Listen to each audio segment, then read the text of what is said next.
The Raccoon Who Fixed What He Saw. There was a raccoon named Walnut who lived near the edge of a quiet woodland trail. His den was tucked under the roots of a crooked pine, cozy and cluttered with small things. A cracked teacup he liked to sip rainwater from, a threadbare satchel patched with nettle string, and a little pile of tools that didn't match. A rock he used as a hammer, a stick with a bristle knot for sweeping, and a bent spoon that was better at scraping than scooping. Walnut liked things in their right place. Not perfect, not polished, just right. So most mornings, just before the sun came up, Walnut would step outside, tug his satchel over one shoulder, and walk the path. And as he walked, he fixed what he saw. If a branch had fallen and blocked the trail, Walnut moved it aside. If a puddle had soaked through the packed dirt, he'd dig a tiny trench to drain it.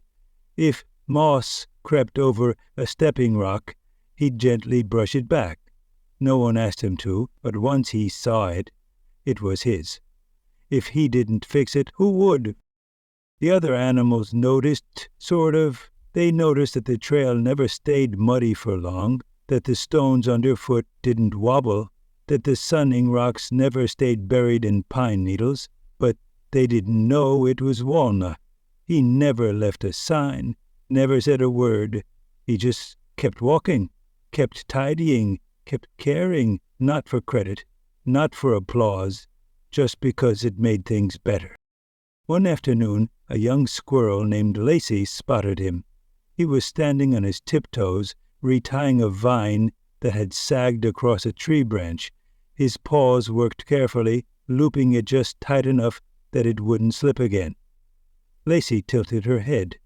"Hey, are you the one who fixed that rock bridge over the stream last week?" Walnut looked down, blinking slowly. He hadn't realized anyone was watching.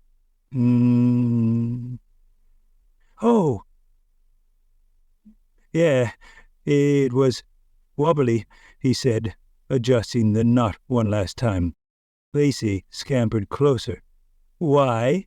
she asked. Walnut shrugged. "Well, it needed to be done, and if I don't do it, who will?" She followed him for a bit, not out of suspicion, just curiosity.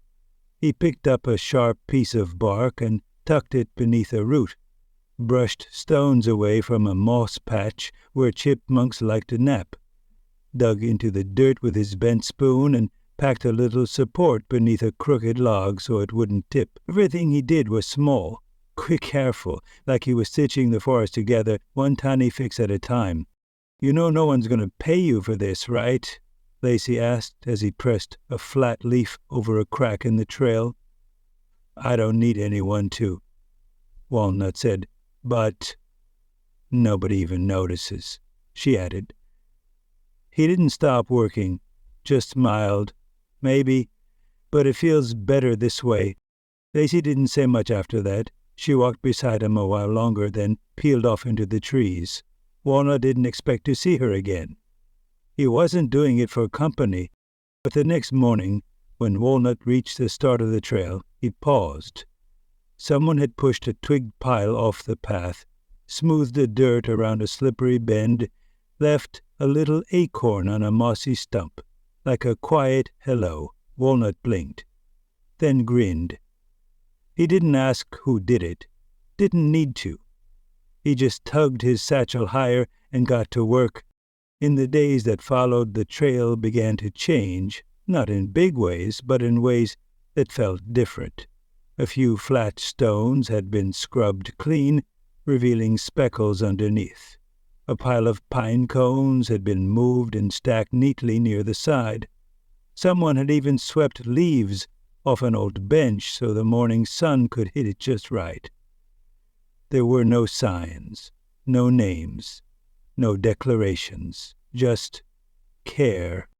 Walnut still walked the trail, still fixed what he saw, but now, sometimes, he saw what others had done too.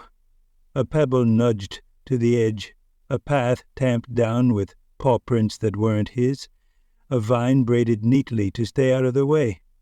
He didn't change pace, didn't make a speech, just nodded once to himself and kept walking. One evening, as the sun dipped low and the path glowed gold, Walnut spotted Lacey again. She was balancing a small stick across a puddle, nothing fancy, just a little bridge for smaller paws. She looked up, cheeks a bit pink. "Not as neat as your work," she said. Walnut shook his head. "Looks right to me." They sat a moment, no hurry, then they kept walking. Separately, together, one brushing leaves off a flat rock, the other placing a pebble just so at the bend in the trail. Walnut never asked anyone to help. He just helped because he knew that in helping others, he in turn helped himself.